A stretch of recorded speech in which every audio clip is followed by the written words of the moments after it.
My name is Collins, and I'm 52 years old. I own a small used car dealership, one I built from the ground up when I started. I didn't have much, just a few thousand, saved from working at my dad's small garage. My dad passed away when I was barely out of high school, leaving me with a little more than what he had it. Wasn't much, but I took it and worked my way up. I spent years doing double shifts, saving every penny. Gradually, I turned that empty lot into a full-fledged dealership. I've never been rich, and I don't live in a flashy house, but that doesn't matter to me. I'm a straightforward guy people around here know and trust me, and that's worth more to me than any luxury car or high-rise office. Then there's Elle, my wife of 25 years. I met her at a friend's holiday party back in the day, one of those social gatherings I never cared much for. But my buddy insisted I go. She was there with her friends just starting her second year of law school. Right away, I could tell she was different. Ambitious, clever, and beautiful in a way that caught everyone's attention. It turned out she'd been raised by her grandmother after her parents died in an accident. When she was just a kid, her grandmother passed away while Elle was in college. Leaving her on her own, I could see that weighed on her, and we connected that night. We talked for hours about life, our struggles, and our goals. She had big dreams, and at the time, I couldn't believe someone like her would even look twice at me, but we clicked after dating for a while. She hinted that she was ready for something more serious. I picked up on it, got a ring, and proposed not long after. She said yes, and we built a life together. It wasn't a fairy tale marriage by any stretch, but it was solid. I supported her through law school, working extra hours to cover her tuition and living expenses. When she graduated, she landed a junior position at a small law firm. Over the years, she worked her way up while I continued expanding my business. We had two sons, Jake and Ryan, who are both grown now and living their own lives. For the last 25 years, I thought we were settled, that we had a good thing. I'm not saying it was fireworks every day, but thought we'd found a place of stability, a partnership built on trust and hard work. To me, that's what marriage is. Steady, reliable partnership, or at least that's what I thought it was. Then last year, Lena got a job offer at a prestigious law firm downtown. It was a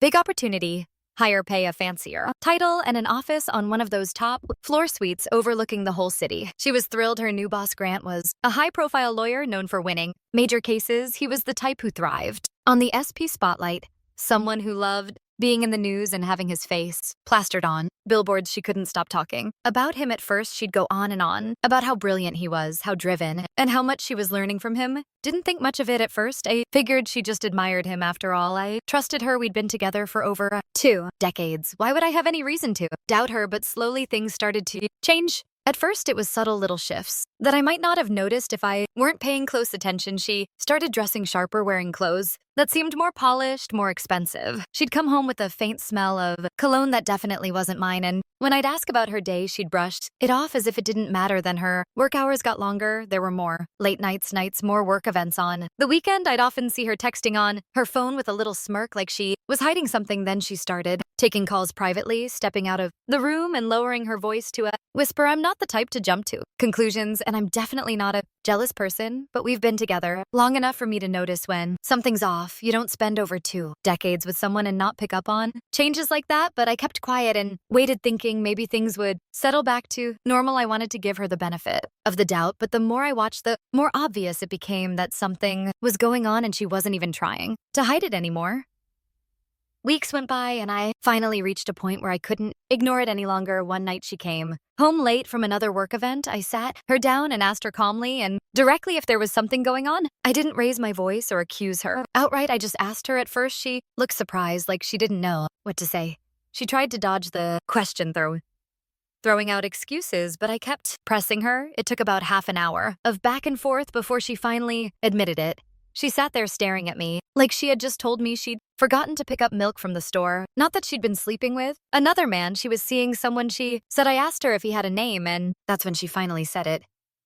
Grant. Her almighty big shot boss, Grant, the one she'd been idolizing for months. She didn't even flinch when she said it. The silence between us felt like a weight pressing down on my chest, but she wasn't done. She seemed ready to get everything off her chest. She told me she needed someone on her level, someone who was ambitious and matched her standards. According to her, I had stayed the same all these years while she had grown. Apparently, I was stuck too. Predictable too, content to just exist. She needed more. She needed someone who could take charge, someone who could match her ambition. She didn't even try to sugarcoat it. She called Grant an alpha. She actually used that word, and when she said it, it sounded rehearsed, like it was a term Grant had probably fed her himself. She kept going. her voice steady, as if she were explaining a fact that I just wasn't grasping. Grant was everything I wasn't. She said he dressed sharply, looked like a man of importance, a man who could give her the finer things. Unlike me, she said I didn't care. About appearances, she looked me up and down as she said it, as if my practical clothes were suddenly embarrassing. Grant, she told me, was a real man, a man who understood her drive, who was neat, successful, and a provider. That apparently was what she deserved. I sat there listening to her, half feeling like I'd stepped into some alternate universe. This woman, my wife of 25 years, was telling me that my loyalty, my consistency, my hard work, everything I built for her and for our family meant nothing because I hadn't upgraded. I was just some small town guy with a small business and a small life, and that didn't fit her image anymore. Then she hit me with what she must have thought was the kicker. She had a solution. We could stay married for appearances. She said she'd keep seeing Grant and I'd just have to accept it. She actually used the word arrangement, like this was some sort of business contract. According to her, Grant was open to this arrangement if you can't accept it, she added with a pathetic attempt at sympathy in her eyes. Grant has a team of 20 lawyers. He'll make sure you lose everything. She said it like she was offering friendly advice, as if she were concerned for me, hoping I'd just be reasonable and let her carry on with a new life while I stayed in mine, playing along like some fool. I looked her dead in the eye and said, "Good luck." I didn't shout. I didn't argue. I just told her, "Good luck then." I got up, left the room, and went upstairs without another word. She just sat there watching me go, clearly not expecting that response. Maybe she thought I'd beg or that I'd try to fight for her, but I wasn't about to gravel for someone who couldn't even respect our marriage. I had said all I needed to say. She called him immediately. After I walked out of the room, her voice was low, a bit shaky, like she was trying to keep her emotions in check. "Yes, Grant," she was saying. I told him everything. No, I didn't even try to lie. I told him the truth, that I deserved more, that I wanted someone like him. A real man. There was a pause, and then I heard a voice on the other end, faint but unmistakable, able, dripping with arrogance. "You told him what we agreed on, right? He said that he's a lucky man to have had you this long, that he's not exactly been satisfying you." "Yes," she replied, hesitating just a little, "but it hurt, 25 years. Together, it's not easy. Collins has been a good man. He supported me through school, took care of everything, raised our kids." When she reminded me of all that, I couldn't help feeling guilty. Grant cut in, dismissively. "Guilty, Lena? Come on, that guy's a joke. He's a mechanic who's never even tried to give you what you need. He's boring, small time. You deserve a real alpha who can take care of you." "Yes, you're right," she said, though she still sounded conflicted. I told him all that, but he barely reacted, just wished me good luck and left. Grant laughed. "He's going to have to get used to this arrangement. He'll just have to learn his place." Then he added smugly, "You said you love his voice," trailing off with obvious pride. "You told me I'd take you places that the old guy never could. Did you say, or did you not say, that you've never had sex like this before?" "Yes, I did," she answered almost breathlessly, "but I didn't have that experience when I married Collins. He's gentle, he's so different. Your bossy demanding it just swept me away." "That's right," Grant replied smugly, "and I'll keep sweeping you away, lover. You've got an extra dimension now. I'm the top dog here, and he's just going to have to accept it." The next morning, I left for work early. I wasn't about to sit around for more of her justifications or the pitying looks she'd started throwing my way, as if I were some poor fool who just didn't get it. She made her choice voice, and if she thought I was going to quietly sit back while she moved on with Grant, she had another thing coming around noon that same day. Just as I was sorting out the new shipment on the lot, Grant showed up in person. He walked right into my office like he owned the place, dressed in one of those overpriced suits that probably cost more than my mortgage, a smirk plastered on his face. As he took a seat across from me without even asking, he leaned back, crossing his leg as if settling into his throne. "Collins," he said, "I think it's time we talked man to man." I could already tell this was going to be something. He started talking, going on and on about his vision for the situation, as if he were laying out some brilliant business plan instead of the destruction of my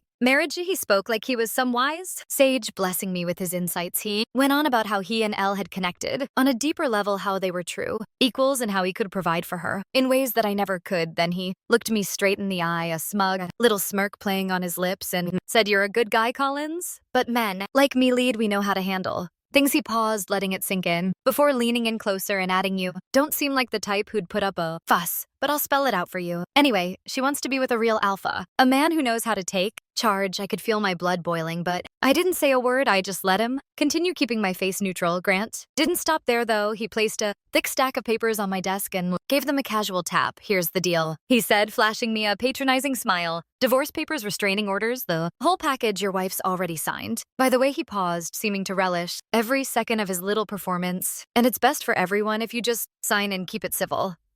He continued, we don't want any unpleasantness, and let's be real, Collins. There's no need for you to act out you don't want to be that guy who can't accept reality. Then he leaned in his voice, dropping to a near whisper. Besides, he said, his tone full of fake sympathy, this way you can keep whatever scraps of dignity you've got left. She's still willing to let you stick around to play the loyal companion. On weekends, it's not like she's going to cut you off completely, so be smart about it. Collins, don't make this harder than it has to be. I stayed quiet, letting him talk, giving him just enough silence to think he had the upper hand. He seemed to feed off it, looking at me with a kind of patronizing smirk I imagined he'd been perfecting his whole life. Then finally, I stood up, took a slow, deliberate step toward him, and before he even registered what was happening, I drove my fist right into his smug face. There was a satisfying crunch as my knuckles connected with his nose, and he staggered back, a look of complete shock on his face, blood starting to trickle down his chin. He clutched his nose, stumbling backward, eyes wide, as if he couldn't quite believe what had just happened. That I said, my voice calm and cold, was just a start. He barely had time to process my words before I reached out, grabbed him by the collar, and delivered an uppercut to his gut. He doubled over, gasping for air, and slumped down, clutching his stomach. He was sprawled on the floor, struggling to catch his breath, and I crouched down, making sure he could see every bit of anger and resolve in my eyes. Here's a little lesson for you about what a real man is, I said, my voice barely above a whisper. A real man doesn't need to throw his weight around to feel important. He doesn't go into another man's home, try to steal his life, and call himself an alpha.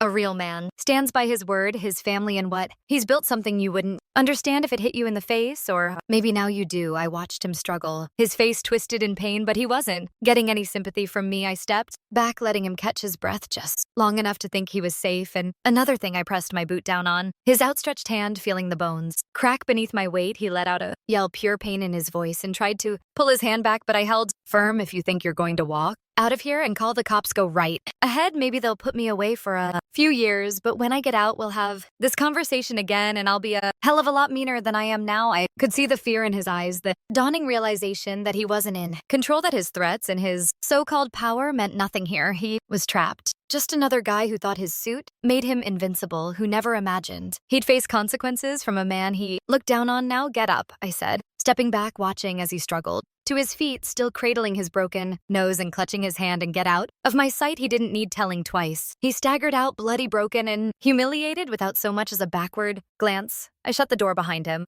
feeling the rage that had been simmering for days finally start to ease. This wasn't over, not by a long shot. Later that day, Lona called Grant. By, thought you'd be back hours ago. Where are you?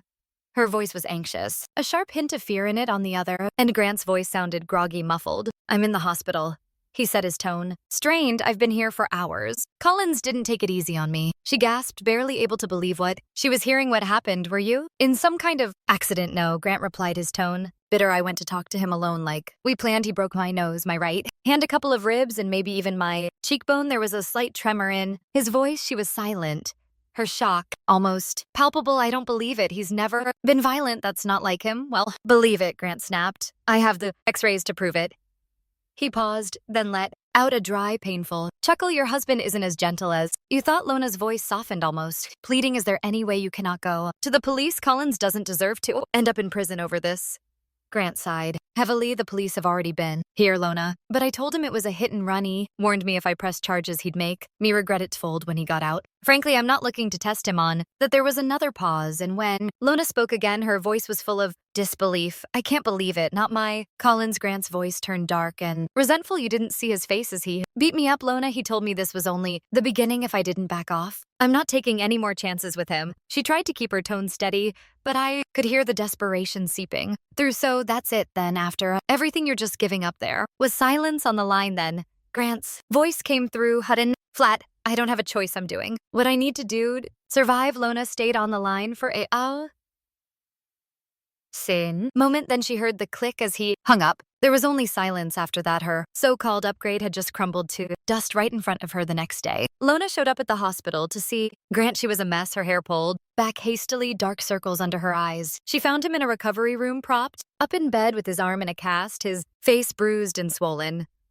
Grant looked up as she walked in, and for a moment his eyes flickered with something close to irritation. Grant, she started, her voice tense. You have to help me.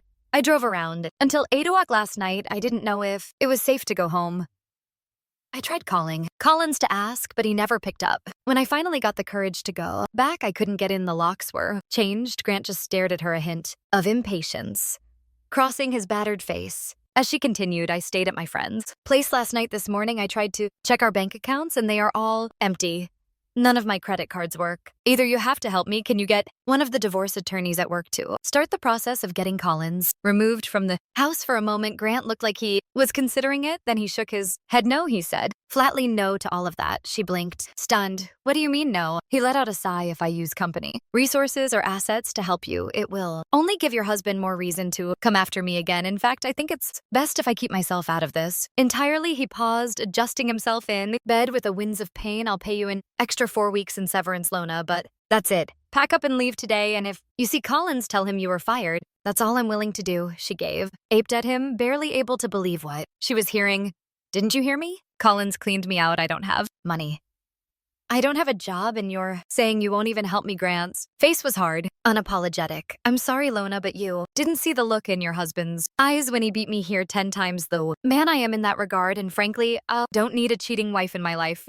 Think we're done here. Her expression hardened as she stared at him, eyes narrowing. You're pathetic, you know that. Yesterday you were bragging about being an alpha male. Today you're trembling in fear that my husband, who you say is 10 times the man you are, is hiding under your bed. She pulled away, her voice dropping to a scornful whisper. How could I ever have thought I was trading up by ending up with someone like you? You're delusional if you think I ever took a pathetic coward like you. Seriously, Grant's eyes flickered, but he didn't respond. She turned on her heel and walked out, not sparing him another glance, leaving him bruised, broken, and defeated in every way. That same day, Lena sat alone in her car on the side of the road, checking her phone over and over. Every credit card had been declined, and she was down to her little bit of cash. She knew that before long she'd be out of gas too. I'd made sure to cut off any support she could rely on. Cruel, maybe, but effective. I knew she was headed toward the town where our sons lived, probably hoping they'd take her in. They'd always been quick to respond to her messages, rarely letting an hour pass before answering, but now as she stared at her phone, there was only silence.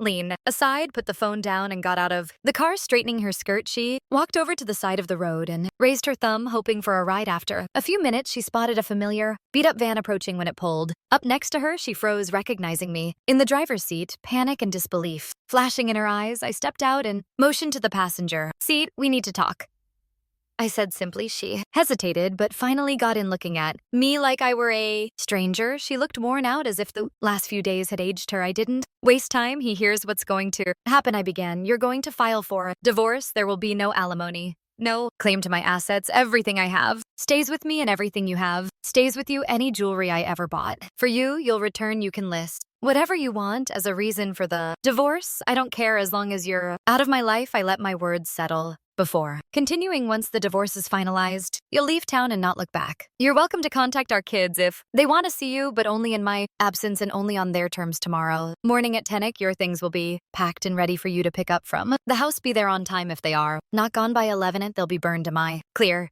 She nodded, looking at me as if she had just seen a ghost. When can I expect the papers? She whispered. It'll take a week. You have 5 days. I replied. She nodded again, her gaze unfocused, staring somewhere far away. I looked at her one last time, pale and shaken. Finally understanding what she had thrown away, I allowed myself a small smile, then asked her to step out. She got out, and I drove away without a backward glance, leaving her alone by the roadside. The next morning at 10:30, she showed up to pick up her things. 5 days later, the divorce documents were on my desk. The reason she listed irreconcilable differences. I had to laugh. A few months later, it was final. Was free. Do I have any regrets? Maybe a little. I regret that she couldn't understand the meaning of loyalty. I regret that she decided I was somehow beneath her, and that I couldn't improve myself enough to fit her new image. I'm sure she never realized the risk she took by messing with a man like me, someone who's seen what it looks like to stand firm and defend what he's built. Would I have tried to save the marriage? Maybe if she hadn't threatened me and tried to treat me as an obstacle to her new life, but she made her choice, and that was my point of no return. I'll move on and continue my life alone, and maybe one day I'll die alone. But I would rather live that way than spend even one more minute with someone who couldn't grasp the meaning of respect and loyalty.